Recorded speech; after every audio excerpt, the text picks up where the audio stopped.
Welcome to our Mochi Podcast, the only podcast rated R for Robin. Today, my guest is Everett Muzzy, of Serotonin, I believe is the place you said you work. Yeah. Yep, he does the drugs in your brain. So you are currently on Fire Island.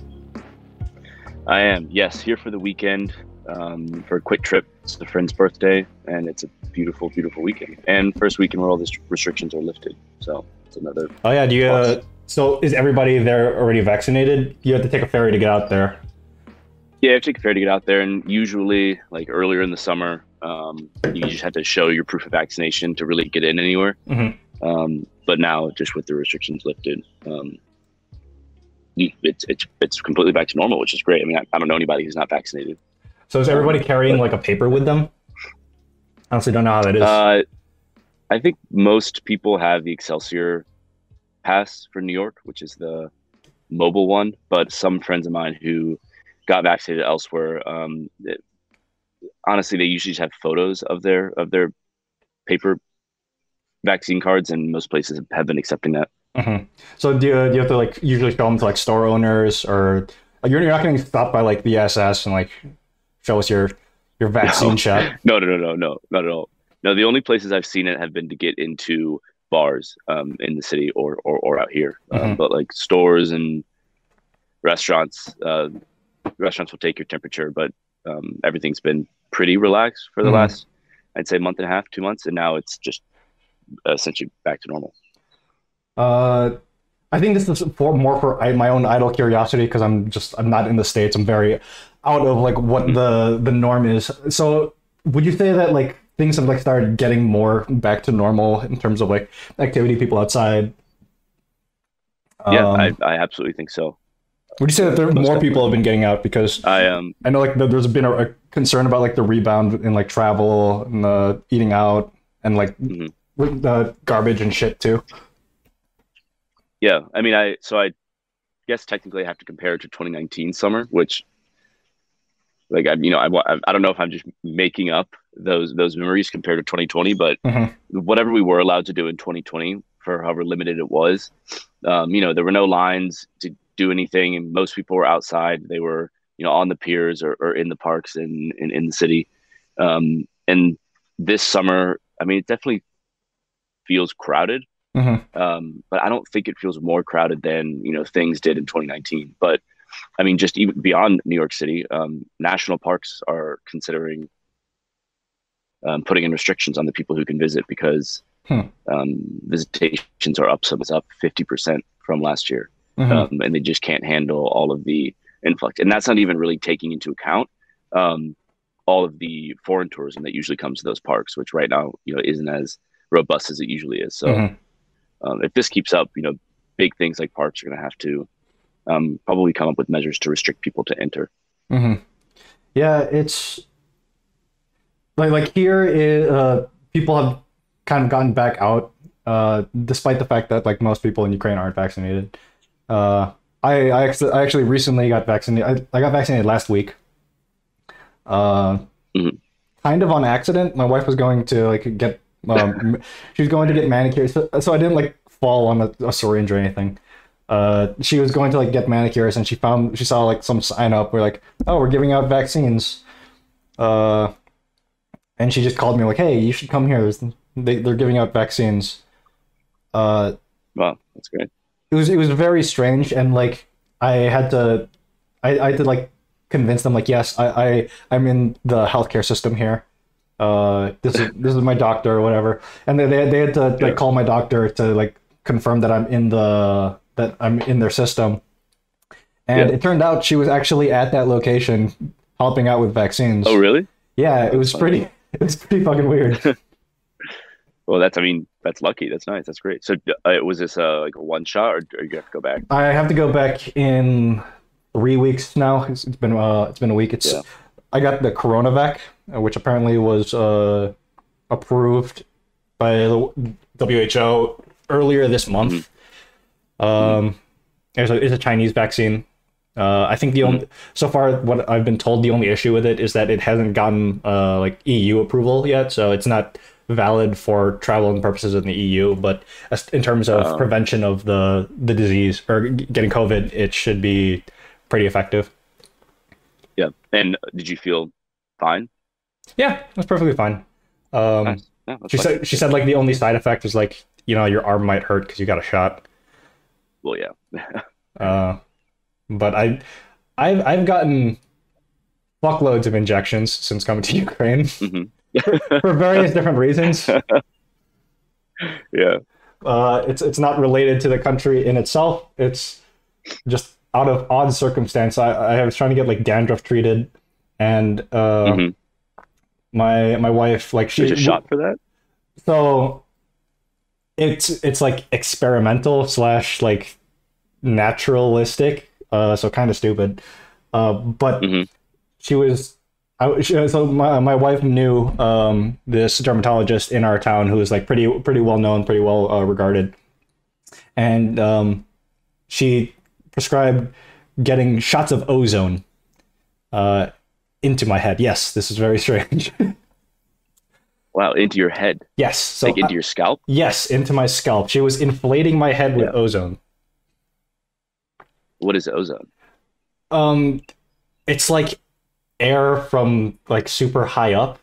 I honestly have Oh, no like fucking clue. the ozone. Yes, Oh, I thought it was some like cosmetic, I don't think I don't so. know, brand or No, something. it's like You air. mean like the Yeah, oh, okay, the ozone. Wow. yeah. If you're wondering why That there are seems pretty holes in the wild. if you're wondering why there are holes in the ozone, it's because they're injected into my fucking scalp. But yeah, I would go in like once a week and get like 10 shots in my head. Wow. That's Yeah, I mean, I guess people do that for their face for Botox and stuff. And so I mean, I guess it's not that different. I just haven't heard of that before. neither have I, and I like wonder if that it didn't help. I mean, If that tells you anything about it, it didn't help. Okay. no.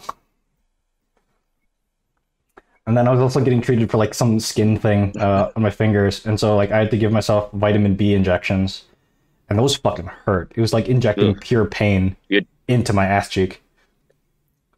I was going to say you had to do it. I was wondering where you had to do it. Yeah, that sounds brutal. Yeah, I don't think I'd be able to do like the self-administered stuff. I'd probably just get like the heebie-jeebies, not be able to do it. you scared of shots? But no, I'm not scared of shots. I don't know. I think the idea of doing it myself always weirds me out. I guess I'm just more fucking Then metal again, than you. I haven't done it myself. Yeah, right. My wife was actually telling me that she thought it was really like manly. I'm like, That you, yeah, I'm basically the Russian gymnastics team. yeah, yeah, right. All right, so you work at Serotonin. You do marketing stuff. Yeah, well, yeah. So Serotonin is mostly a marketing firm. Hmm. So under that, I run the content team there. Hmm. So yeah. So I mean, everything we do is mostly around marketing, and then my specific purview is content. So it's mostly like writing articles, and kind of like dictating, or not dictating, but just kind of like sorting out what messages kind of need to get out about a product or a Yeah, project. I'd say now with the team growing, my role is more of the latter. Hmm. It's just trying to keep my head wrapped around the state that all of these projects are in, and what any major upcoming announcements are, whatever their OKRs are, and then just making sure that whatever we're doing from a content side is actually helping push those things forward, Hmm. is super aligned with our media strategy, um, and yeah, and then making sure that the content team is deployed effectively across our clients based on what the individuals are good at, whether it's certain crypto subjects or of course bandwidth, and just making sure that people are moving along. Hmm. How long have you been doing like writing stuff? I mean I've been writing forever. I was writing in college through my major, Hmm. and then U.S. I guess my history and first anthropology, job, right? yeah, yep, and then out of college, I guess my first job wasn't writing; it was just sort of a weird job that I fell into. Hmm. Um, and then when I was looking to move into crypto, the best way that I've the best way that I personally know for me to learn something is to just try to write it, to try to re-explain it to somebody else. Mm-hmm. Typically, I find that if I start writing something, um, if I try to regurgitate a phrase or a sentence that I've heard, like Mm-hmm. let's say it was something like consensus mechanism, I could use that, but if I didn't actually understand what it meant, it would just sort of mean that, like what I was writing for somebody else wouldn't make sense. Mm-hmm. So my process has always been as I'm writing something and I come across an idea, I stop writing, I research everything to figure out what that idea is, and then I can keep writing. Mm-hmm. And so, at the time with when I was learning about crypto, it was pretty not easy to do that, but it was manageable. Like you could, Yeah. So how get did you online and how did you learn. make that first transition? Like when did you start first like researching crypto stuff and like start writing in the space? I That guess. was yeah when I started writing in this space was 17, I guess, when I was sort of thinking about moving and Sorry, can you say that researching and again? trying to interview. The connection farted. Oh, sorry, are you there? Yeah. Okay, yeah. So I guess I started writing about crypto in 2017 when I was looking for a job, and so I was like, I really need to understand these things more than just having my vague understanding from prior to that. Mm-hmm. So that's when I started actively writing a lot and reading a lot, and for better or for worse, I better when I can print things out. So I was running to my like local FedEx nearby when I was in San Francisco and printing out just like reams and reams of paper. Mm-hmm. And then so then I started writing in 2017 for my own education, and then at that point I was like, I just want to do anything I can to get into crypto. I don't actually care that much about what it is. Mm-hmm. But because I was writing so much, I had all of these samples that I could send for content positions. Mm-hmm. So I saw the content role at Consensus. I fortunately had a couple people who knew people who were at Consensus randomly. Mm-hmm. And I think at that point Consensus was probably getting so many insane applications. So I think there was some sort of signal through the noise, and I joined in early 2018. Mm-hmm. Yeah, I never really think of like the writing aspect in crypto. To me, it's always like fintech programming. It's all front end, back end.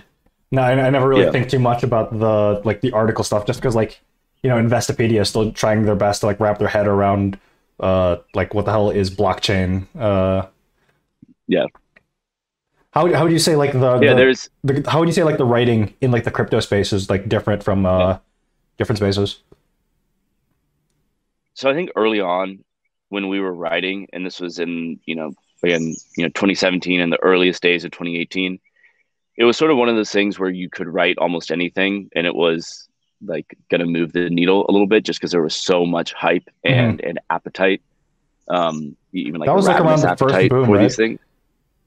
Yeah. It was the first boom, the ICO boom. And that was, very much big picture. Blockchain is going to save the world. So it was these, big sweeping commentaries on society and government and finance. And then sort of reframing it within these, core fundamental ideas, decentralization, disintermediation, sort of using these buzzwords. Sorry. And using these buzzwords like disintermediation, decentralization over and over and over again. And it was exciting. And I don't think that there's distruth to that at all. Mm-hmm. But when the bubble burst and obviously everything, free fell, I guess. Mm-hmm.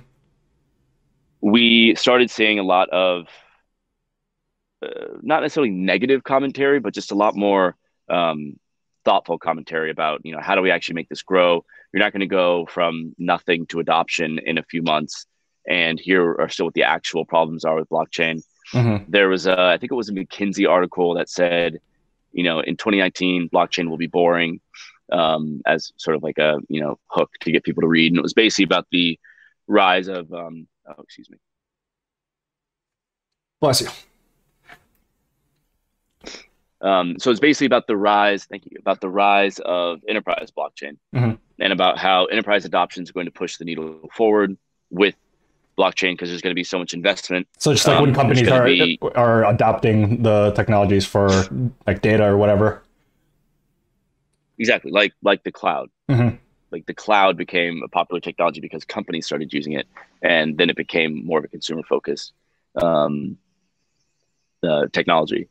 And we, as the crypto, you know, space, we shifted, and um, we started writing a lot about enterprise adoption, Mm-hmm. a lot about private versus public, Mm-hmm. um, a lot about permissioned chains, sort of all of that discussion. Um, and I don't think it's not that it wasn't interesting, because then you got into conversations around supply chain.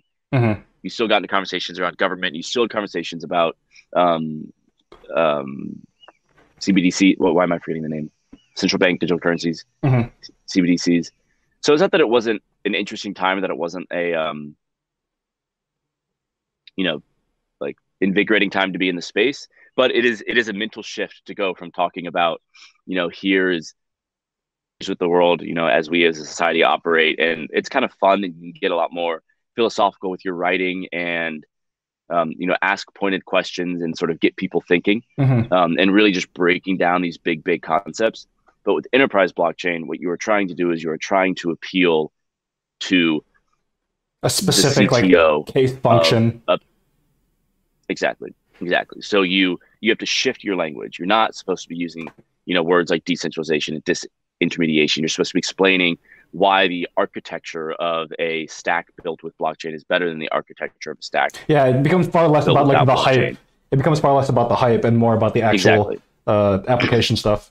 It's cautious. It has to be measured. Yeah. Mm-hmm. And then what we started seeing in late 2019, early 2020 was that we could reinvigorate the excitement around sort of the big picture, Mm-hmm. but we could do it in a very focused use case like DeFi. Mm-hmm. So then you started sort of finding the best of both worlds, or even best of like three worlds, if to the third point I'm about to say.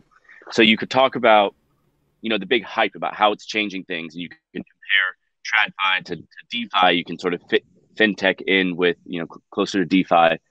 Talk about the evolution of the financial industry. You can talk about people, having access to banking solutions, even though they don't have them. But you can actually point to a really robust set of tools.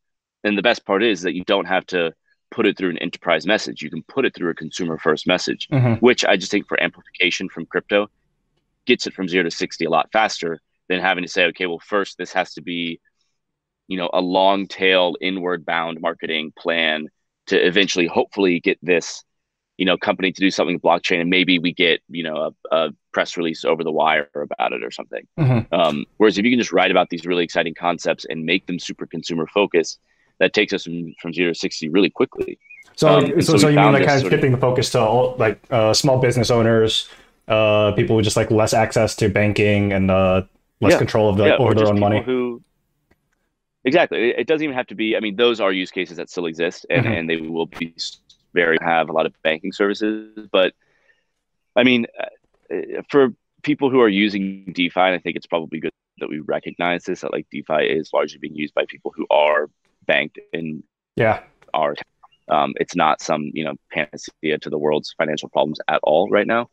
But the legs are there, the possibilities are there, and from a content perspective, that means that we can sort of lean back into education, and it can be education on the perspective of what's wrong with the financial industry. I do think there's a lot of or there's not much financial literacy, and I'm most definitely speaking through like a North American, even Mm-hmm. just like American idea based off of just like my friends and the people I know.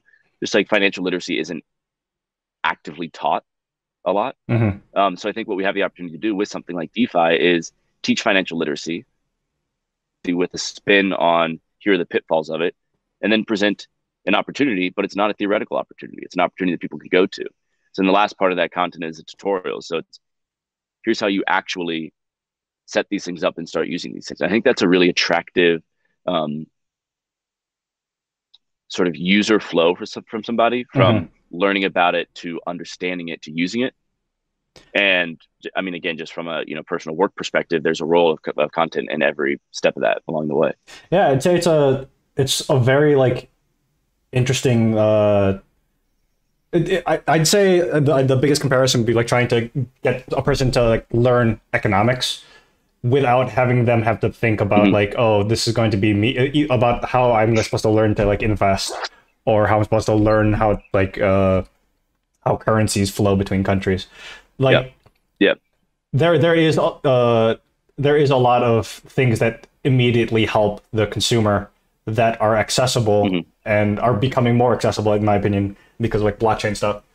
But yeah, I think the messaging for that, it's super important. Getting that idea in their head that it's not just about like banking jobs. It's not just about public policy. It's about like you can actually control your money in ways that are reliable and transparent.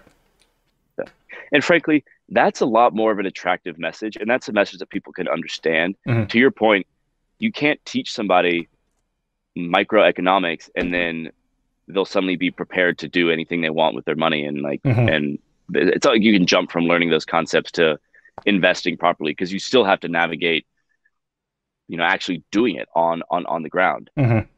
Whereas with DeFi, yes, I think there's value to teaching people these big picture issues, and I think there's probably we can all learn, and certainly I myself included. But we don't have to only do that now, as we did in 2017, because we can instead just point people towards an actual application. So instead of asking them to understand what the issues are and then hope for a solution, you can just point them to a solution right off the bat. And then it's almost like, they reverse understand how effective that solution is, and then, go back and understand how inefficient other solutions are the next time they try to transfer money between two accounts they own. Yeah, like I wonder, Charles Schwab or something. I wonder how much it's got to be like, kind of learning backwards from like getting a smartphone. Like most people, they get a smartphone and they just think like, I can call somebody, I can take pictures, I can Google and watch YouTube. But then like, then there's like the larger concept of like the interconnectivity of the interconnectivity, the security issues, all of like the different like larger implications. But it's just like, hey, I can take a picture with my dick and put it on Reddit. Yeah, but I mean, like, so what? They're still benefiting to that huge network of people, and they're still giving something to it, regardless of what it is. To your example, and that's fine. We don't need everybody to understand everything about global like interconnectivity or whatever, any word people want to attach to it. All that matters is that people have a set of tools that they can use, and it's making their lives better. And it's making their lives better. So if that dick pic gets to who they want it to get to faster than it used to by mailing it, like, take this letter to the post office. Yeah, it's been a week sketching it. Post office, steamboat across the sea. Yeah, I think that's one thing that's particularly interesting to me. And correct me if I'm wrong, but something that's weird about crypto, the crypto space, blockchain stuff, like it didn't come first from like a military application. So like we get a bunch of new technology, we get like GPS, we get a bunch of like weather technology that helps us, but it started out as like a thing funded for military purposes, for like space travel. Like it started as like a government thing that eventually makes its way down to like the consumer side. Crypto seems to me very much like this is something that is being created without concern, and for like the entire point is taking the power out of governments that are able to collect money, build armies, do whatever. Yeah, and that's very strange. Yeah, I mean, I don't have a ton of background on this, but but it's interesting, and I wonder if it's because to build a new technology, you need a shit ton of funding. Yeah. Which historically is going to come from the government. So they're going to start developing it with an application that benefits them, which is, probably national defense. Whereas with crypto, you sort of maybe eliminate the need to do. I mean, you eliminate like the crowdfunding issue effectively, assuming that you can, assuming that people buy the token, of course. But I wonder if that's why there's just so much money. Like I can't. Now there's not really the need to. I'd say like the military gets out of it maybe surveillance, like people like I don't know. I honestly can't really think also of what a benefit to the military could be from like crypto, from a crypto perspective. You know what I mean? I don't know. Maybe they want to do anonymous payments, but that's the only thing I could think of. Hmm. I'm sure there's a whole host. Hopefully, you'll have somebody on here one day who's closer to it who Yeah, can just tell us all the dirty secrets about it. I remember when my brother first like started talking to me about like crypto beyond like invest in Bitcoin. When he first started talking to me, like, so if no money matters at any point, what are the things that are going to still have value? And he was always talking about identity, but like the first thing that comes to me is like, who has guns, who's going to be able to like build up militaries. I think it's why. So one of my favorite franchises is Metal Gear Solid, and like that whole theory that it eventually gets to the point of where governments no longer matter. It's all about private military organizations and who has access to money that will pay people to fight wars and shoot stuff. And if you have guns, your video and audio. Ah, huh. No, I just moved. Okay. It was getting too hot. Yeah, I wonder if that speaks to a fundamentally different outlook on the world from you and your brother. If that was the difference in your answers to that question. Yeah. I mean, it is so like the one of the things that also like one of his questions that kind of stumped me is like what's now the point of one like the United States staying together? What's the point of like countries and states and governments? And like one of the predominant reasons is because we need militaries to protect stuff.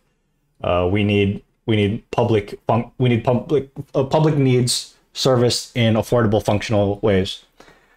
But if we're taking the need for that and making it into like just I don't know. I think it like clashes with my idea also of like what happens with like neo-capitalism, and all of the stuff gets mixed around, and it always goes back to then like who has guns. Mm-hmm. Yeah. Yeah. Interesting. I can't say that this is something that I've thought deeply about the collapse of all of this, but yeah, I mean, I think identity and reputation certainly, and those are issues that we all talk about a lot. And then yeah, I guess just hardware at the end of the day. Who has the guns?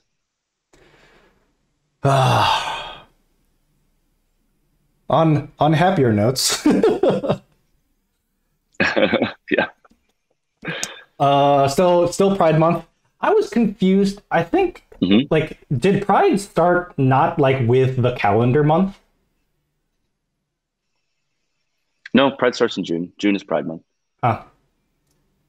Yeah, I maybe like these last couple Why? of weeks are just kind of like blended together. I thought it happened at like right at the end of May or like 10 like 5 days into June. It's like, oh, it's Pride Month now.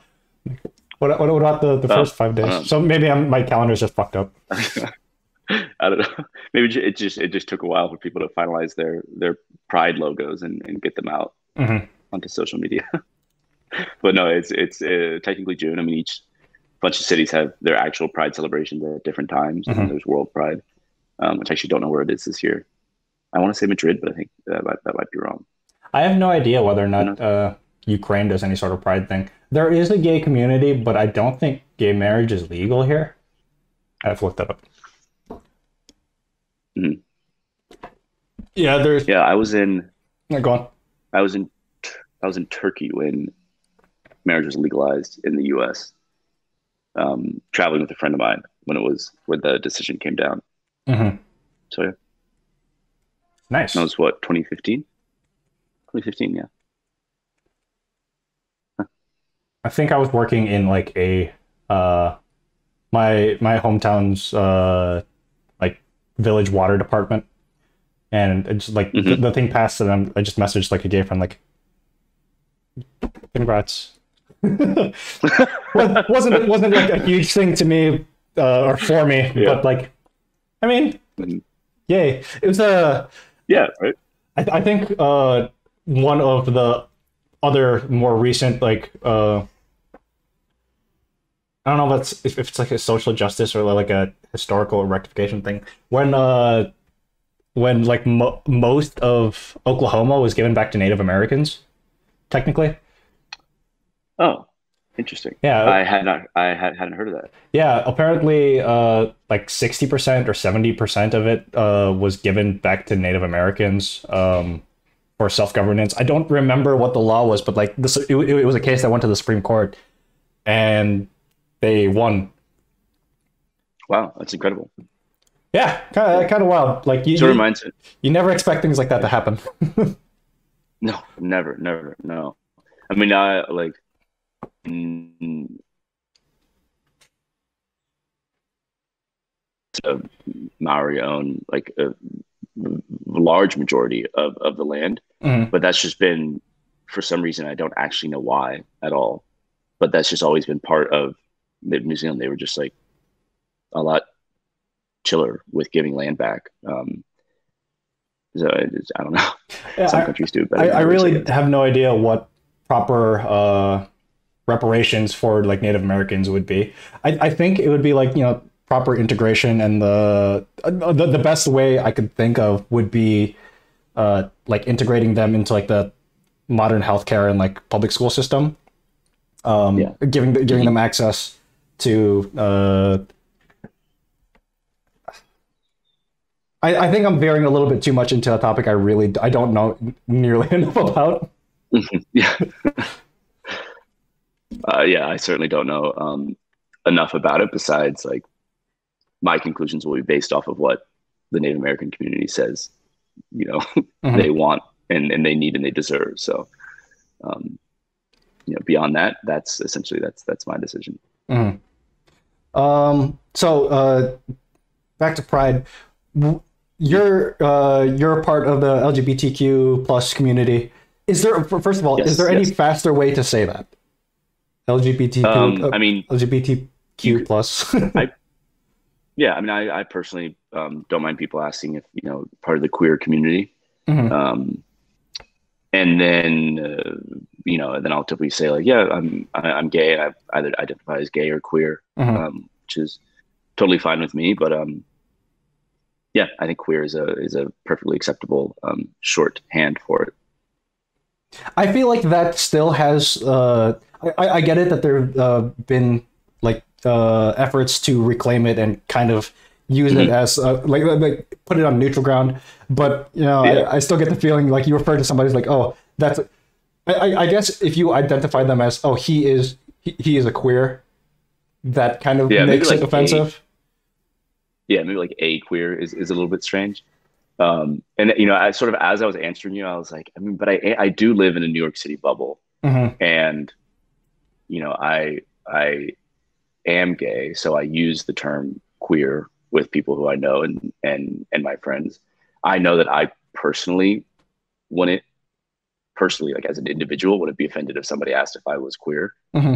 Um, but I obviously can't speak for everybody. But I think it's a term that does have a degree of reclamation to it, which I think is attractive and not attractive. That's the wrong word, but I think it's a term that has reclamation to it, and I think it's means a lot for a community to be able to regain it. Hmm.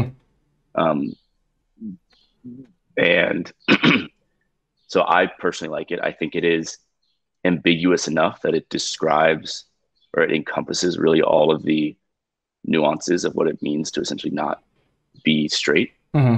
and all the multiple identities that I don't feel that we should be forced to place names on if people don't want to, or if we don't want to, or if they don't quite know root.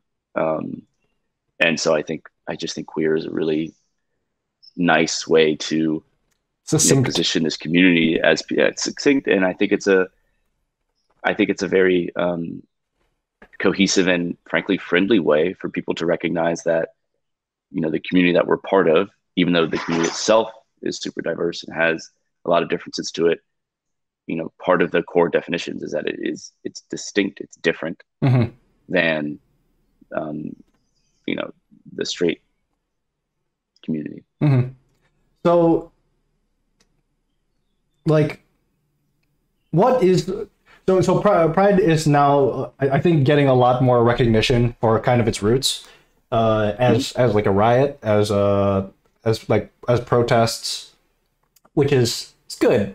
I think it's nice that we're finally getting out of like, oh, American history was always peaceful. It was always Mhm. Martin Luther King was only like this wise leader. Malcolm X was Malcolm X was the bad one. He Martin Luther King Yeah. was eloquent and no, these guys were at fucking riots. They were getting their Hmm. asses beat. Hmm. Uh, Yeah. I mean, I know you and I talked about it, but like, very briefly is, mhm, and I mean, obviously, I haven't been in like a modern school curriculum for a while, but at least when I was in school, they sort of ended U.S. history at the Civil Rights Movement. mhm, Um, it touched a little bit on the Vietnam War, never on the Gulf Wars or anything. And so, sort of the attitude that you got through was that, hey, World War II happened, and then the Civil Rights Movement happened, and then the U.S. has been perfect ever since. Like mhm, the culminations of the problems that the U.S. ever had. And then if anything's been a problem since then, it's all been, on foreign soil. It's never been, at home. Um, Certainly, the gay rights movement is not, or was not, I should say, actively taught mhm, at all. At least in like where I went to school. Um, and so I think the history behind it of of Pride being a riot, of these movements starting with certain communities, is frankly completely missed. And when somebody comes out, or at least again, sort of personal experience, and sort of the first things you start seeing are things like big celebrations and Pride celebrations. They're fun, they're engaging. It is a really nice way to feel part of something, mhm. and for there to be joy and levity around being with people and being out in public somewhere. But um, you kind of skip over what I think is the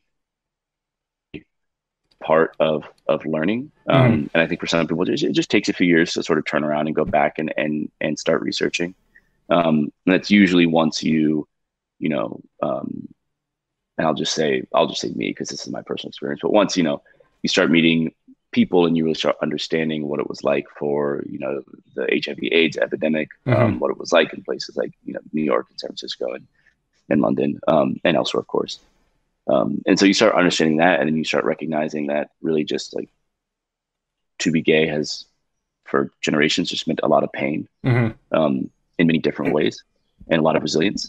And I think that that's been a incentive for me and for others that I know to take the time and to go back and to understand where these things, and by these things I mean emerged from, and sort of really fill in the blank spaces of where I think our education sort of led us to believe that um, the civil rights movement was the last thing that the U.S. had to do to become perfect, Mhm. and sort of just glossed over anything to do with the gay rights movement. But even like with the civil rights thing, they don't mention that like after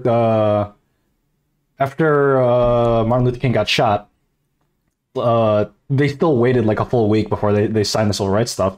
And the reason they signed it was because so many cities were on fire because of riots.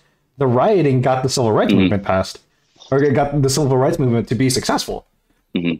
Uh, Yeah, and that's something that's just never talked about, you know? yeah. People don't. Yeah, I mean, I think we as a society that is wrapped up in a lot of ideas of us being number one, we don't like to acknowledge that riots happen and that a lot of progress in our country has been led by riots Mm-hmm.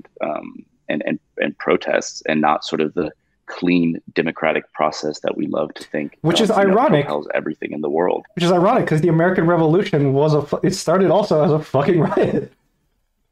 Yeah, yeah, exactly, Rioting exactly. is as Everything that's American as apple pie pushed. and shooting stuff. Yeah, yeah. I also, I mean, this is different. It just reminded me when you said that.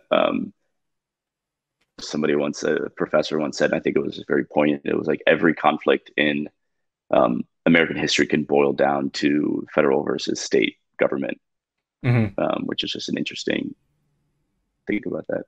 One thing that I always thought was That interesting might be is too simplistic. one thing I always thought was interesting is that in every single like social rights civil issue, the cops are never on the right side of history. Yeah. Yeah. hmm Yeah. That is, I mean, yeah, because government isn't. In yeah, same thing in like Yeah. in any other country. hmm Like yes, there are good ones, but like hmm the police force is never on the right side. Yeah. And even if there is typically, I guess, I think what we found is if there is a military force against the main powers to be, Hmm. usually that military force ends up committing atrocities of their own. Hmm. Um, so, which I maybe isn't as true in American history. I'm trying to think, but I'm just thinking more of like Central and South American history. Hmm. Any big queer community heroes to you? Um,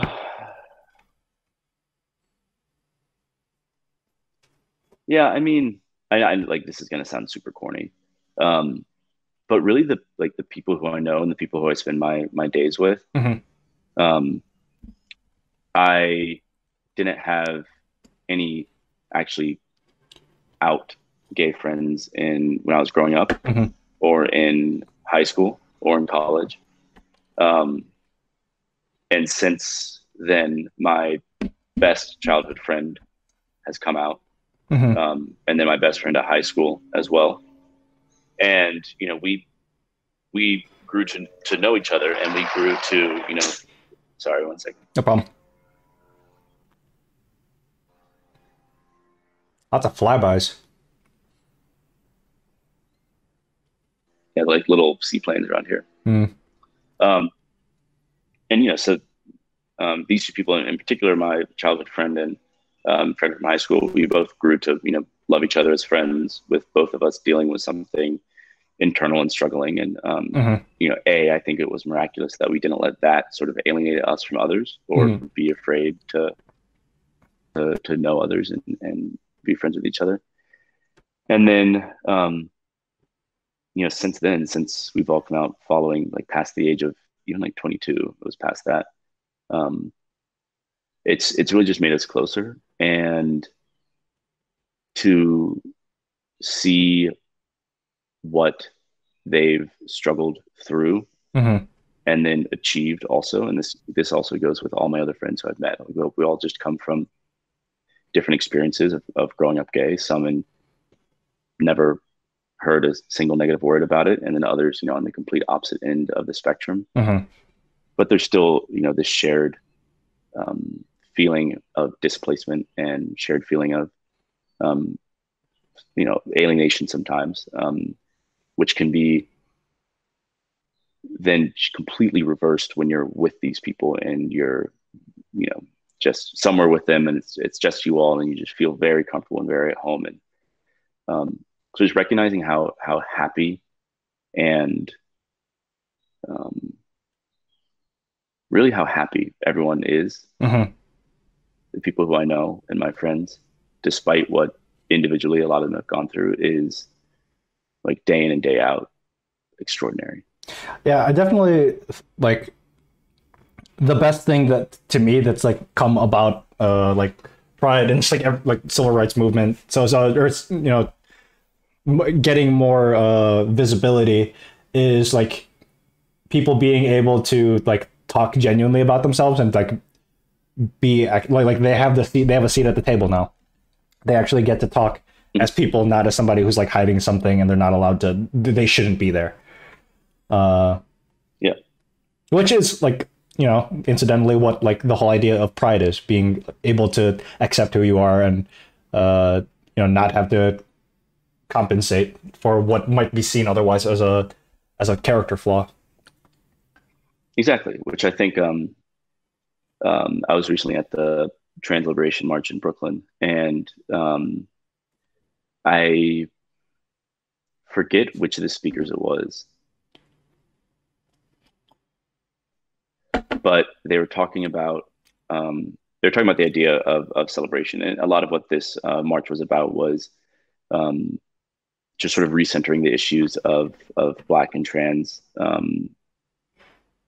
queer community Hmm. because so much of Pride has ignored them. Yeah. And obviously, so much of American history has been just objectively violence towards that group in particular. Hmm. And so a lot of, and what this particular person said, which I thought was just very compelling, and I haven't heard it framed this way before, was that there's nothing between celebration and anger and protesting. There's nothing celebrating doesn't mean that you can't stay angry and stay demanding. You can celebrate, you know, being together somewhere with a group of people. You can celebrate the fact that there is this acknowledgement, Hmm. big picture of you know, your identity as a queer person, while also um, being hyper aware and putting it in people's faces of where the shortcomings still are, Hmm. you know, where the oppression still is, and being angry about them. You can celebrate with the people who you're with, and then still remain very, very upfront about the fact that it's not enough, and there's still a lot of pain, there's still a lot of violence, Yeah, I think that's and there's a lot more to do. I think that's similarly like part of like Mhm. the point of like comedy also.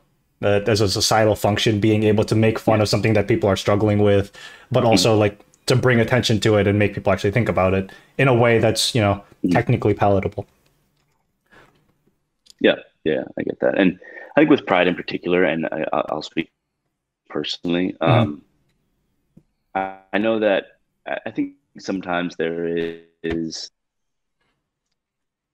how do I say this? So, is of course just for people's like livelihood and happiness and health and safety. Hmm. But for me personally, to reminding myself about that message of celebration and rage and anger is because for me, like my identity, um, I don't experience really any of these issues that other people in the queer community do. You know, I'm a man, I'm cis, I'm white, and I'm gay. And if you're living in New York City, if you're living in San Francisco, if you're living in LA, if you're living in most, you know, at least left leaning places in the US, um, you're in pretty good shape. And I Hmm. think there's also this sort of, I think like almost instinctual desire to run away from pain. Hmm. So if you're living somewhere and you've struggled your entire childhood with pain, and you have the opportunity to tell yourself that that pain no longer exists, and that it's totally fine, and that we've reached this, you know, perfect world where I can be who I want to be in New York City, and it's totally fine, and everything's great. And at least like even It if you are makes, still like enduring the pain, like that, knowing that it's justified, that your pain is actually real. yeah, yeah. But I guess what I'm saying here is, um, like telling myself that it's all over, you know, Hmm. is can sometimes it could feel good sometimes because it lets me sort of say that now there's this end to anything that's happened in the past, but constantly needing to hear from others in the community that it's not over. There's a lot more work to do. Hmm. Like it's not just about, you know, rights at this point. It's still about like fundamental violence and safety. Hmm. I think is a message that, uh, like frankly, a lot of people in the gay community still need to hear a lot, Hmm. because there can be this very natural desire just to say that everything is fine, and you know, I no longer need to feel pain either for myself or others.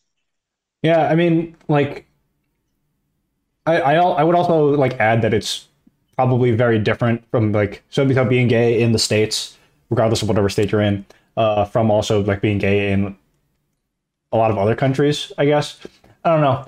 To me, I think a lot of like the like pride success in the states and just like the acceptance of like the queer community in the states uh, is helping like lay foundation for other places where the gay community is still being kind of oppressed or whatever.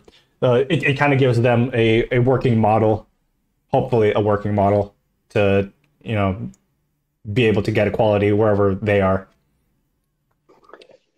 Yeah, I hope that's, even if we want to frame the U.S. as the model to you know, operate off of. That's like, yeah, I mean, that's a question I don't have an answer to, unfortunately, but I think it is. I mean, I think people need to also recognize that the US doesn't do a great job. Like, should we Oh actually yeah, model our perceptions of, gay healthcare off of the US? Because I would definitely say no. absolutely not. Yeah, it's interesting because we are Yeah. definitely moving away from like, the U.S. is the castle on the hill, is the shining light that everybody needs to like look to, Yeah. because Yeah. like every American who goes anywhere is going to shit talk the shit out of America because there are justifiably a lot of things that are still fucked up. Yeah. Um, And they're easy to navigate if you have money and you have the knowledge, mhm. and you have, let's say even just the acceptance to go anywhere. And that's not true for everybody. And I mean, I think healthcare in particular is of course a huge issue, Healthcare, for everybody infrastructure, in the U.S. Yeah, and then education, we're also talking funding. about yeah, and then when you're talking about gay health, if you can't teach gay sex ed in school, Mhm. and then you don't make preventative drugs like Truvada possible for people to get, What's a I Truvada? mean, like Truvada is a daily pill, and then it protects against HIV. Ah, okay. So it was originally a component in some of the early treatments, um, for HIV/AIDS, sort of while they were going through different treatments like AZT. Hmm. And then that compound, was found to be effective in not letting the virus replicate in your cells. Hmm. Um, so now I mean, it's easy to get in, I guess, and it's easy to get if you know the clinic to go to that will pay for it, or if you have the right insurance that will pay for it. But if not, it's a $2,500 monthly supply possible. And it's not like it is probably the one of the greatest developments for the prevention of HIV Hmm. in recent history. This isn't And this isn't the drug that A, you just don't hear about it. sorry, go on. Go ahead. No, sorry, go Oh, on. just Go on. that you don't hear about it often. Like, I didn't hear about it until I moved to San Francisco, I didn't hear about it and until that was in now. 2016. I think it first started. Yeah, and it first started coming out. I think it was like in the aughts that it first started coming out. Hmm.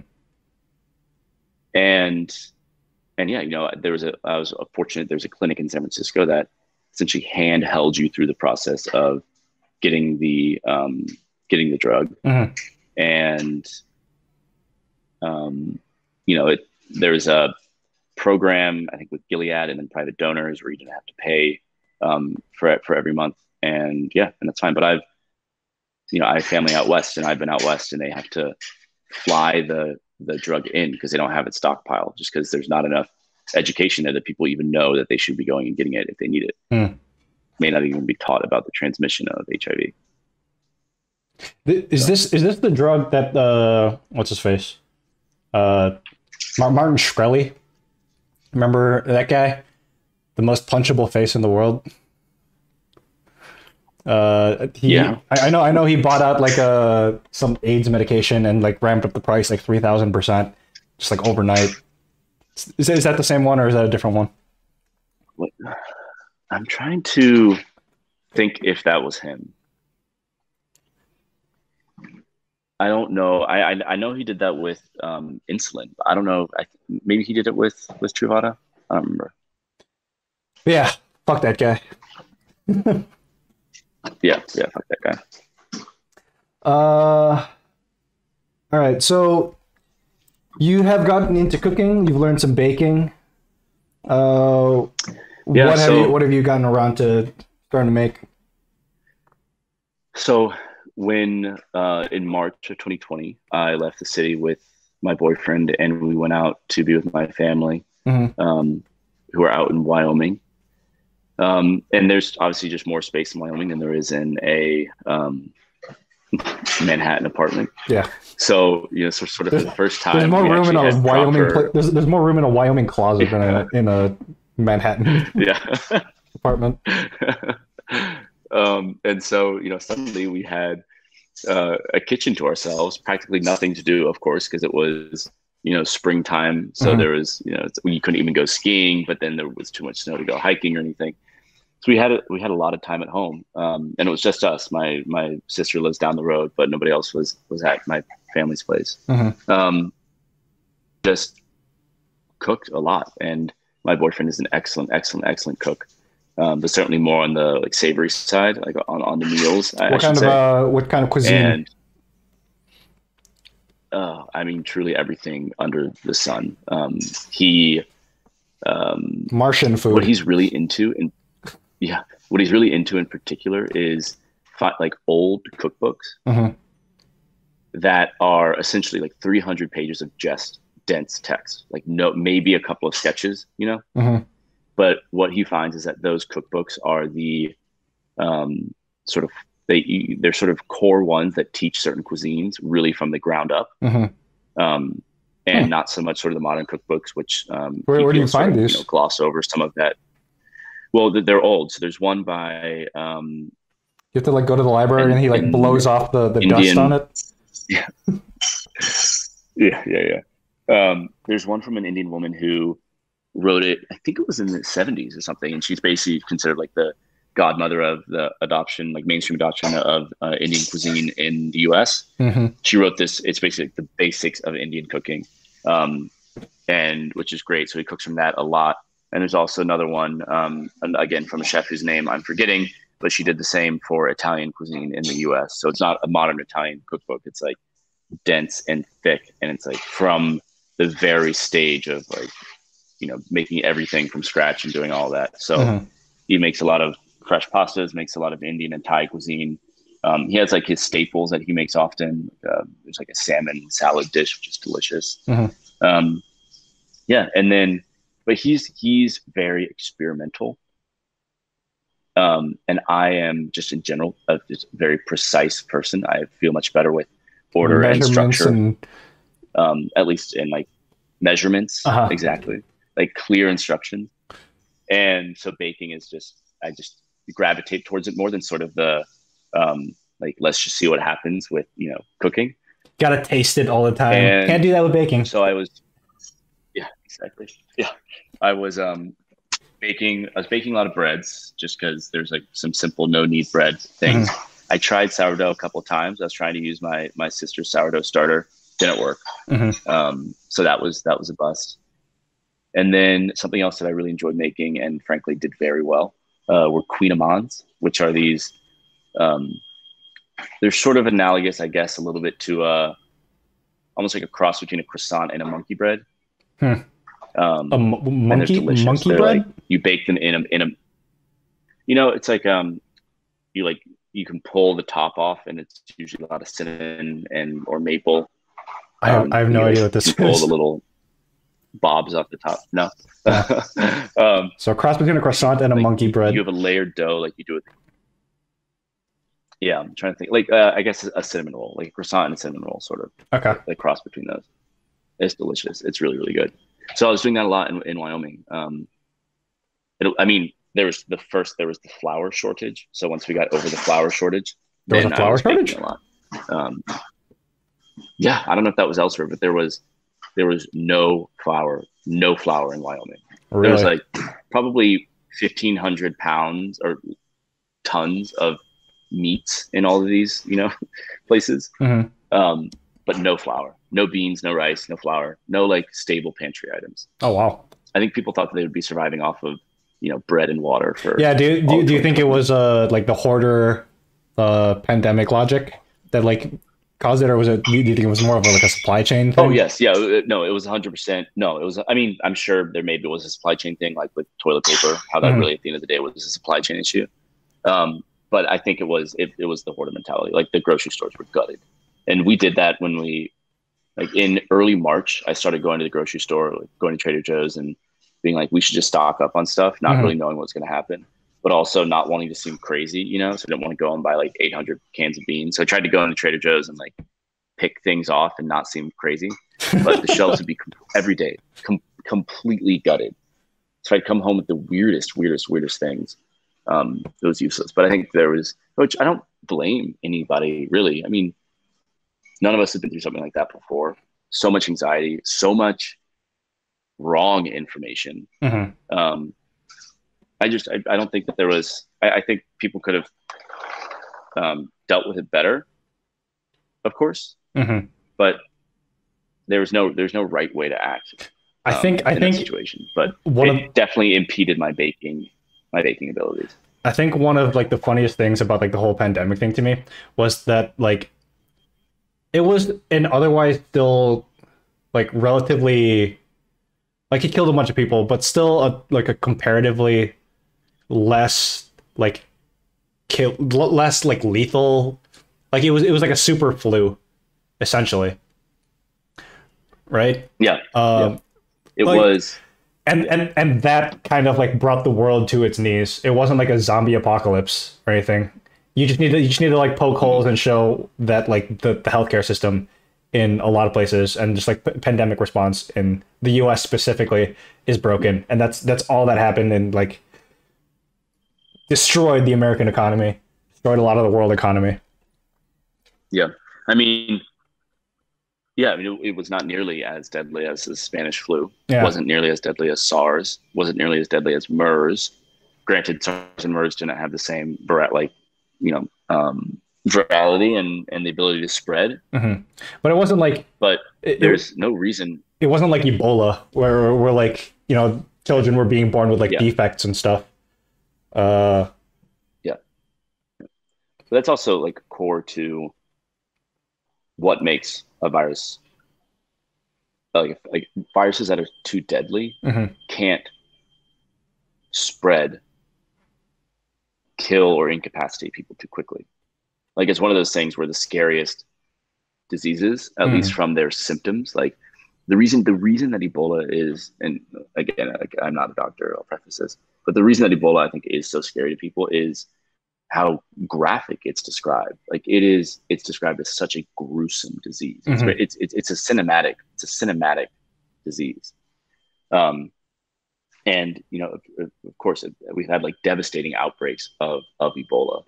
Um, a lot of that boils down to cultural practices of burying the dead and of density and of education around how it spreads. But the Ebola virus isn't hyper contagious Mhm. like a flu is or like coronavirus is. So I guess then when it gets scary is we think of like crossovers, which is scary to think about. Well, at that time Um, also we had like but somebody who treated it actually like a disease. Like yeah, exactly. Yeah, with COVID, didn't politicize it. with COVID, where it became like like a political, uh, a battle line in politics of like whether or not you believe COVID is a problem. Mm-hmm. Ah, Yeah, believe COVID, and then it was if you believe COVID is a problem. yeah. So I think this kind of like brings us to what your so you wrote a zine piece for the Mochi zine, which came out in April, right? Mm-hmm. Yeah. So you're Yep, the piece you did was yep. about I hook. yes, I mean it's actually Was it's a it great segue. hookworms? It was hookworms? Hookworm, Yeah, yep, yeah. yep. And Um, how much like that process mirrored what happened with the COVID pandemic. yeah, How did you come across that? Like and it was something that I've been thinking. uh-huh. Yeah, so I knew about it. I knew about this hookworm uh, epidemic just from the past Hmm. in the states, um, and I had just done some research. There's something called newspapers.com, Hmm. inventive name, and it's basically just screens. Yeah, right. Hmm. It's just copies of old newspapers, but like back as far as you can imagine, all over, all over. Hmm. And then they scan them so you can word search. And it's fun just to poke, frankly, to poke around there. Like you find some pretty cool stuff, and you realize how wild our journalism used to be. Hmm. Um, and so, looking at Hookworm, it was just super. I mean, so like first a little bit of background. Hookworm has a really fascinating lifestyle, Hmm. or a life cycle. There's two types of hookworm. colloquially called like Old World hookworm and New World hookworm. So there's the hookworm that was in Europe that was very widely known and understood. Hmm. And the difference, and I might mix up specifically which it is, but the mouth of the hookworm in Europe is they're like it's like circles. Hmm. And then the mouth of the hookworm in the US is like slits. So they attach to the intestines differently. Okay. That's really like their biggest biological difference. So hookworm was never thought to be in the Americas, and certainly not in North America. Hmm. And then it wasn't until an American doctor who had been trained in Germany, so had been trained to recognize the symptoms of hookworm, because it was like normal to diagnose somebody with hookworm, came back to the US, was traveling around the South, and was like, these people are exhibiting the symptoms of hookworm. Hmm. And what hookworm does is hookworm burrows into your flesh through the soft skin, Hmm. most commonly between the toes, or it could go like between the hands. So it doesn't burrow up into the sole of your feet. It burrows into the webbing of your toes, Hmm. and then it travels up your bloodstream, travels into your lungs. When you cough or when you clear your throat and then you swallow, Hmm. you're essentially coughing up phlegm from your lungs and then you're swallowing it. So you're coughing up these larvae, which I don't know if they're still larvae at that stage, Uh-huh. whatever stage in life they are. So you cough them up and then you swallow. So then they go into your intestines and they make their way down to their intestines. And then that's when they hook on Hmm. to your intestines. And then they start giving birth to eggs. You defecate the eggs. If you, are defecating somewhere that either just like on soil or somewhere that doesn't have strong sewage, that mixes in with the water, with the ground. And then a child's outside running barefoot, something that has some sewage water in it, and Hmm. it burrows into them. So what's interesting is that each hookworm that you are infected with has individually entered your body. They can't like multiply within your body. Huh. Does that make sense? Yeah. So what kind Like of what they kind of give makes birth you to eggs, but the eggs have to leave your body. so but like the symptoms are they mostly connected to like the respiratory stuff, or is it so one of No, the no, no, ways not at that all. So the symptoms, okay. yeah, the symptoms are anemia. So Hmm. so with your throat, like you're clearing your throat a lot more than you recognize. So that's just like a normal life cycle. Hmm. The main symptom, or like the main signifying symptom, like the one that really makes it obvious that you have it, is if your toes itch a lot. Mm. It's called ground itch, or do itch. Like something else you can look up in newspapers.com is ground itch or do itch, and it's all about hookworm. But the main symptom, like the main big picture symptom, the reason it's an issue is because it causes anemia. Hmm. And if a child has severe anemia early on, then everything about them is going to slow down from a development perspective. Hmm. And so, they just later puberty, a slower mental development, much slower physical development. It's the same as a child having severe anemia. Hmm. So how did you like how did you start kind of like researching and like thinking about its parallels, at least the way that Yeah, the people responded to being told that they had like a hookworm? How did you yeah. find those So parallels obviously, with between the hookworm epidemic and the for COVID sure. pandemic? So I started off by just I was doing general research around hookworm, and this was even before the pandemic. Hmm. Had recognized that what the main issue was with hookworm in the South was that the treatment was funded by Rockefeller. Hmm. Which And is this was like obviously this was the equivalent of like Bill Gates essentially. exactly, yeah, yeah. So Rockefeller gave $1 million to the treatment of hookworm and basically deployed a bunch of northern doctors Hmm. to go around the South and treat people. Um, and so this was post Civil War, post Reconstruction. Hmm. The South hasn't been doing well economically. The North is in the middle of this extreme, modernization, industrialization. Hmm. It's just a very time for the South. Um, and so what I realized just by generally researching hookworm, because hookworm is an easy thing to research, like Hmm. it's an easy thing to search. You're not going to get stuff that's not about hookworm if you're Googling or if you're searching for hookworm on newspapers.com, And what I realized is that these issues of Rockefeller came over again. And usually it was like, basically like, fuck Rockefeller. This isn't an issue and the South can deal with this ourselves. Mm-hmm. So But then also there's like that very, the evolution into maybe this is a problem, but we can solve it exactly, without your medicine. The medicine that you would give yep. us is going to kill people. Mm-hmm. Yep. So then like also looking, then you saw that, which was like outright denial. And then you saw some that were like, okay, fine, it's an issue, but like we can deal with it ourselves. We don't need your money. Mm-hmm. And then there was this like, it's an issue and you need to get away because you're trying to hurt us, Mm-hmm. like you're giving us lies, you're trying to hurt us. And then there's also this narrative of like, oh, actually, the reason that the South hasn't been doing well, and by hasn't been doing well, we mean the Civil War, Mm-hmm. Reconstruction, not developing, is because of hookworm. So even using it as a reason that the South, lost the Civil War effectively, like putting hookworm over Southern history and trying to say it's not actually anything to do with us. Like we are not worse in the South. We just happen to have this hookworm. So you had all these different arguments, and I tried to figure out why they were changing and how they were evolving over time. Mm-hmm. And it just ended up being, it was chronological. So it started off with outright denial. This isn't an issue, all of that. And then it sort of turned into acknowledgement and acceptance, but blended with conspiracy that Rockefeller's trying to get the doctors in here. That's trying to investigate us, trying Mm-hmm. to watch our bodies, all these things. Turned into conspiracy trying to kill people with the medicine, which worked, but was very, very specific. And if you administered it yourself, or if you like or something, you could die. Mm-hmm. So like there's that whole thing.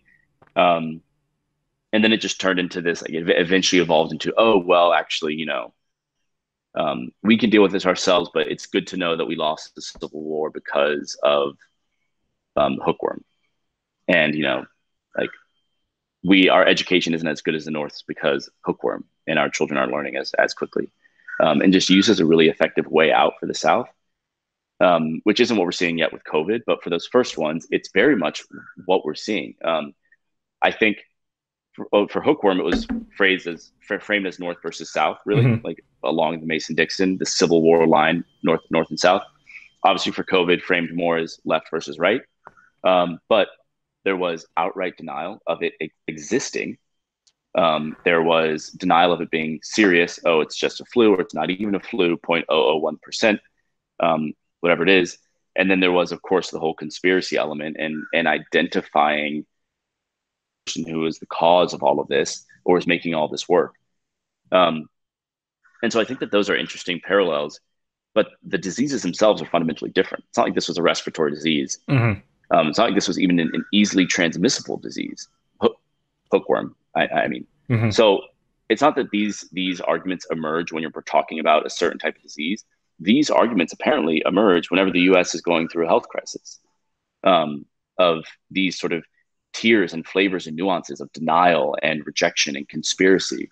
And so, I thought it was interesting to write about in that article, through these sort of patterns of conspiracy. Is this something that was a fluke and it happened to be that 100 years apart, these two arguments were the exact same?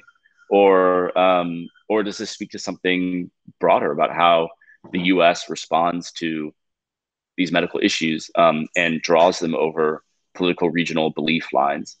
And I think we'll see, how the coronavirus argument emerges. And, something else that's missing here that I'd love to go back and do some more research on is the Spanish flu, Mm-hmm. and see how those conversations I was just about to ask about that. in America. Yeah. So I didn't do that for the scope of this one, but hopefully soon. So what brought you first to hookworm? You said you were just like really into like researching hookworm. What's up with that? Really into so really I've so like big picture diseases fascinate me. They absolutely fascinate me. Mm-hmm. And really interesting parasitic life cycles fascinate me in particular. Just the nuance behind a parasite's life cycle is wild. Mm-hmm. It's absolutely wild. like there's a parasitic wasp, figs that we know and love. Uh-huh. Speaking of fig mochi, those are almost all fig species, maybe even all fig species, are um, pollinated by parasitic wasps. Huh. When you eat a fig, there is a non-zero chance that you're eating the larvae of a wasp because the wasp crawls in there, or the dead body, I guess the adult of a wasp. The wasp crawls in there, gives birth, and then those little baby wasps fly out and then go elsewhere. Species has a specific wasp species that is optimized for the fig, that specific fig. And there are obviously a shit ton of fig species. We only eat a couple of them. But figs are also some of the only fruits year round because wasps are always breeding. So wasps found it. Evolution happened, Mm-hmm. but wasps found a tree, a fruit, or the fruit found a parasitic host that would be year round. This also means that in wintertime, or if there are droughts or something, figs are often an animal's last resort food.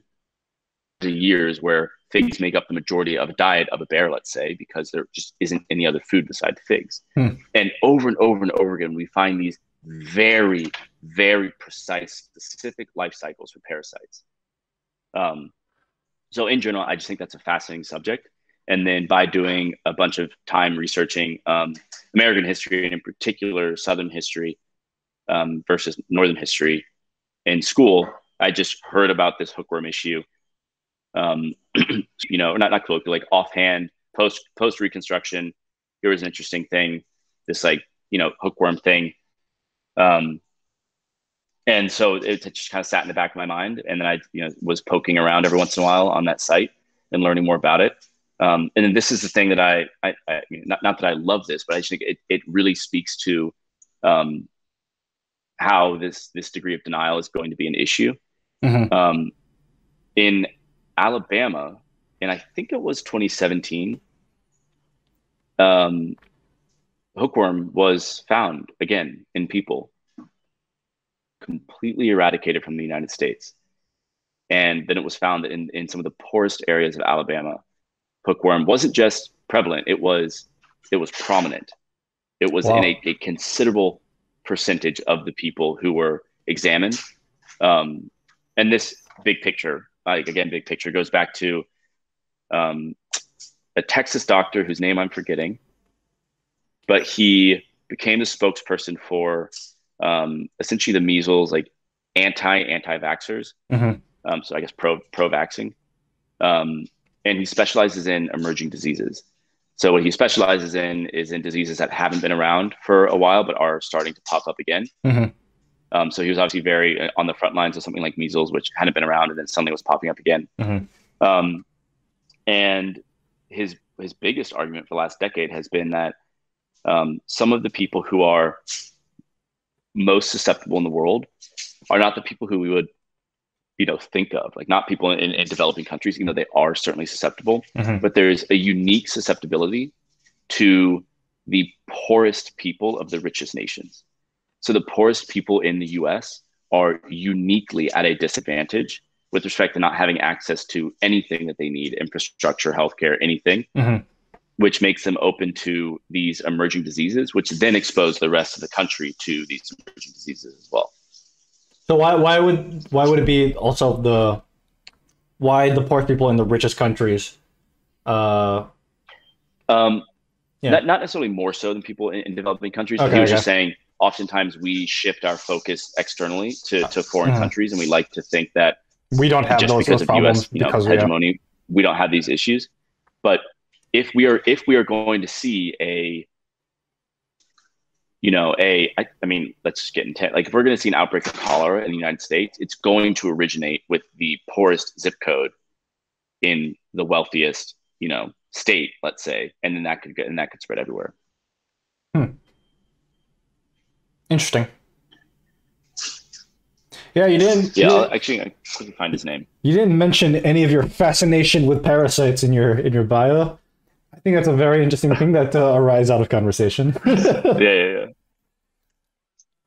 Yeah, no, it's my friends make fun of me a lot for like I'm very much I'm just super interested in parasites. I'm like very very cautious of America's and the world's overuse of antibiotics. Hmm. Um, I sometimes get a little psychotic about it, but I think it's all fascinating things, and probably going to be one of the bigger health crises um, soon, So like we're like antibiotic worried about resistance. the super bugs. Yeah, superbugs. Hmm. Something that I this like story that I love saying is the first person to ever be treated with penicillin Hmm. in a clinical setting was a British police officer, and he had walked into his garden, and a rose thorn had scraped him on the cheek, Hmm. tiny scrape, and the infection spread, and he lost his eye and a good chunk of his brain. And Wow. penicillin was like the treatment of last resort. They're like, we don't even know what to do or what this is, um, but we're gonna like give it to this random guy so he doesn't die. And it was a scrape, barely a scrape. Holy shit. And now penicillin, yeah, insane.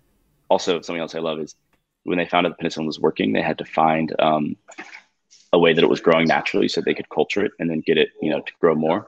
Hmm. And so they brought in melons from all over the world. And it was a melon from like some tiny, it might have been like Topeka in the US Hmm. or like Indiana or something. That was the melon that was best optimized to grow penicillin on. I didn't know penicillin grew on Crazy. melons. Yeah. Well, and I don't think anymore, but when they were first trying to culture it and figure out like how to get the best penicillin to grow in a lab. Hmm. You you know anything about the just like on the topic of parasites? You play or The Last of Us at all? What is it? The Last of Us. It's a Naughty Dog game.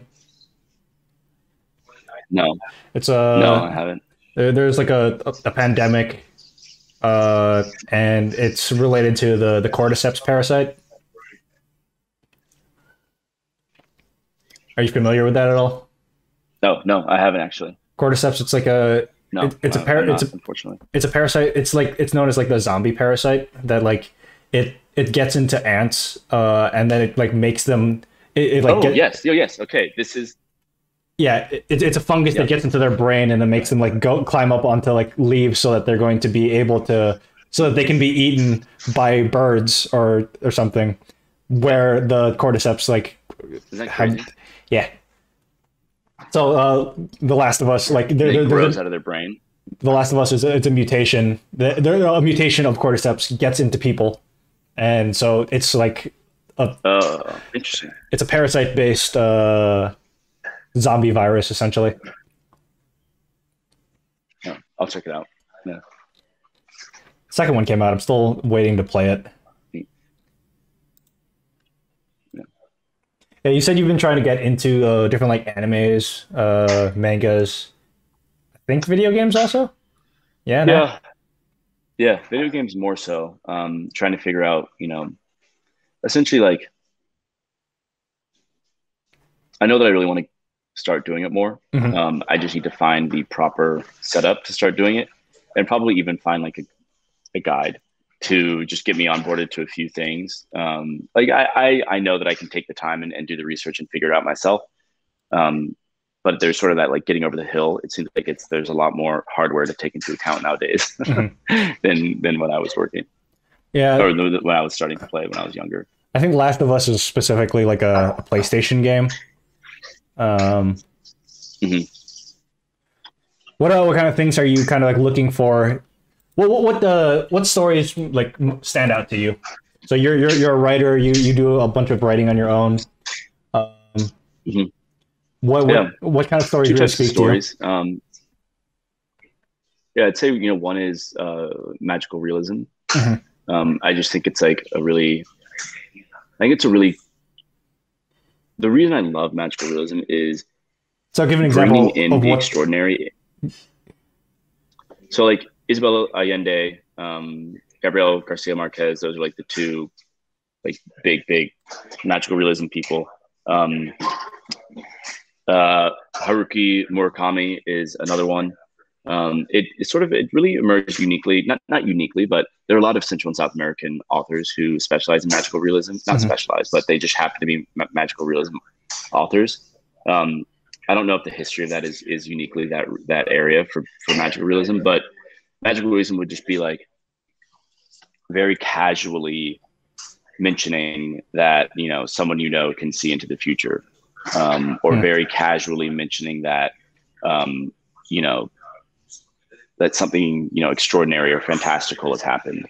You're not building a world. You're not building a Harry Potter world that has to be distinct. It's the normal world. It's the normal world in all the normal settings, and these extraordinary things are mentioned. The reason I love it is that they're mentioned, and they're so mundane. And I just love the way that it's talked about. Sort of like a casual, off the cuff, mentioning that something's happened, which cannot happen in the real world. So like, this story, if there's too much background noise, let me know. Okay. I can go outside. So like, something that I'm writing, basically what I'm trying to write is it's set in the American South. And so, there's this main character, Pearl. And so very early on in the story, essentially the idea I'm going for is, I say something along the lines of like, it was a well-known fact that Pearl's mother was an angel. And then I just like keep on talking about like other things. And I just, and I mean, there's more to that. But there's just little things like that I really appreciate. And I think bestows a lot of wonder on a normal story. I feel like I really like that. And then it does introduce like a nice element of like spirituality, mysticality, and like otherwise mundane things that are going on. Yep. It's definitely more mystical. It's not anything close to fantasy. But then on that angle of fantasy, I really want to try to get into epic novels. Like, I'm not sure if I'm really going to lean into Game of Thrones, probably just because, I don't know, like I'm sure the books are better than the TVs, but I would rather engage with, brand new material. Sort of idea of epic multi-series fantasy novels. I'm really eager to learn more about and to start getting into. Just trying to lean back into my roots. I think sometimes it feels like an exhaustion of academia, and just sort of go like hardcore in the opposite direction. I'd say so, not that there's not an academic element to sci-fi and fantasy and all that. Just saying. If I had to make recommendations, just off the top of my head, so like a TV show, like it's pseudo anime, the Avatar: The Last Airbender series. Of course, yeah. Amazing story. I was on a client call the other day. Yeah, I was on a client call the other day, and I referenced something from Avatar, and everyone's like, "I don't know what you're talking about." So everything was different when the Fire Nation attacked. Yeah, exactly. It's good. It's really good. They've never made a good movie adaptation, but that's a whole nother issue. Yeah, apparently Brian Conesco and I think something Dante DiMartino, the two creators, apparently they got the license free from Nickelodeon. So they are actually going to be, I don't know if they're going to be starting a new series or if they're just going to be writing more material. But it's something that everybody in the Avatar community is super, super excited about. Yeah, psyched about it. Do you want to know about the Legend of Korra? Yeah. Both these two main lines, they've got some like extended comic series that happen like between and after the stories that happen within the cartoon. I recently finished them all. All super, super good stories. Like you learn about what happens with Zuko's mom. Yeah, I think I need to lean in. I haven't watched Legend of Korra, so I definitely need to go back and do that one. It's a good show. It's definitely a good successor. It has some problems, but it's still an altogether pretty good series. Yeah, nice. Another really cool anime I definitely think is like good if you're trying to get into it. So I could also recommend like a Hmm. really big manga. It's definitely like it's the manga Odyssey, honestly. It's just it's such a big colossal work. One Piece is like the enormous work, and like the writing for it is stupendous, and the character work is amazing. Um, but then if Hmm. you want like a smaller, more concise, but like still a pretty tight story, Full Metal Alchemist, Okay. great You story. kept these from me, but yeah, I'd love to jump into them. You said you were interested in Nice. you've been interested in like working on a novel. What kind of so you said you related to the magical realism aspect. Uh, Yeah. so the thing you were mentioning with Pearl, this is from that story that you're kind of Hmm. working on. Yeah. Yeah. It's like I have bits and pieces that I've written, and sort of everything is piecing together to a broader arc. Hmm. Um, and I like what I really enjoy are stories, again, like magical realism novels that happen in towns where like they're multi-generational. Hmm. So the idea for this one is to be multi-generational. Um, so yeah, it's moving along. It's it's not a priority right now. Hmm. I work on it, when I can every once in a while, but hopefully I can Multi switch gears and make it a priority in the near future. kind of reminds me of like It, Stephen King's It. Technically, it's not multi generational, Yeah. but it's like within Hmm. reality, like an alien comes and is it feeds off of people like once every 40 years or something. Hmm. Oh yeah, yeah, yeah. Like across families. Yeah, I get what you mean. Then there's also Yeah, Stranger definitely. Things, I think. At least like the first. I heard the first two seasons are good. Hmm. They're good. They're really good. Yeah. So this one is exactly it starts. But the idea is that it's a German Texas family, just because Hmm. there's a lot of history with the German Texas family in the 1800s. And then one part German Texas family, the other part's like a Texas family. And yeah, a lot of it really actually anchors around Pearl, who my idea is she'd be sort of the one constant force in all the generations. Hmm. Um, It's so we'll see. kind of like Keanu Reeves. We'll see how it evolves. Yeah, exactly. So you journeys and stuff in Mochi. You've mentioned like you do things that are related to work, but also specifically kind of practicing writing stuff. What would you say is your approach with writing things? Do you start at like do you start at the premise and write and then just see where it takes you, or do you kind of have like an end goal when you try writing? Because you also do stuff for No, like content and for uh yeah. I when I'm writing for myself like novel stuff or mhm, short story stuff, I just sit down and I write whatever comes to me. mhm. I've sort of had to get over the idea of like being stressed about writing something that I don't like. It's really just about getting into the flow, and that can take or it can take 30 minutes to get into a flow. When I'm writing for like work, what I do is I have a really robust outline, and typically I find that outline sort of gets me into the flow because I look at the structure of what I need to research. Mhm. And then as I'm researching, I'll start writing. And then at one point or another, something will click and I'll be able to write a whole section before I have to jump back and research. Um, Mhm. and so I usually just see this outline like get bigger and bigger and bigger and flow out. Interesting. Yeah, I tried doing a journey for like writing for an hour a day. It was Sorry, yeah. it was So yeah. hor it was horrible. I almost never did any writing.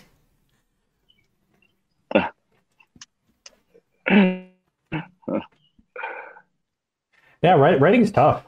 Uh, um, Robin, I actually have to jump at the hour. Sorry. okay. We're at an hour But yeah, 30. We're I think we're pretty good.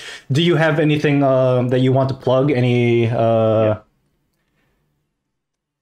well, you want to plug your gram or something? I don't know. Actually, surprisingly, I don't have anything I know, I'm trying to think. I'm trying to think if I should be plugging. Um, I don't have anything to plug. Your zine piece was No, awesome. I'm just very happy to be here. Thank you. Your zine piece was awesome in the Mochi non-zine, non-spiracy. Thank you. Appreciate it. Bugs in the system was excellent. Yeah, follow him. Follow Everett on Twitter. All